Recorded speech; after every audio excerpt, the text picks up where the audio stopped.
बसलं घरात आणि मंत्री गेला दिल्लीला, ते गल्लीतले लोकांना हंडा नाही.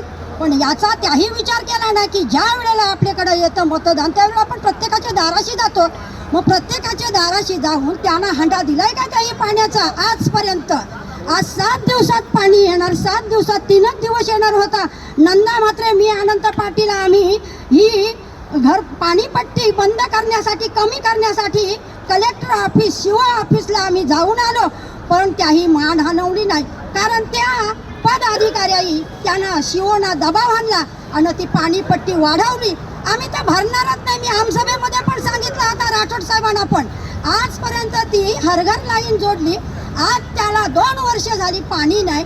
का बरं पाणी नाही? आणि आता सांगतात 7 दिवसात पाणी येणार नाही. मग लोक पाणी कुठला पितील? हा आमदार खासदार यांना त्याचा विचार पाहिजे.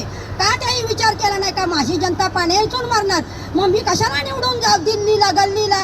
आमदार बसले घरात आणि त्या गेले दिल्लीला.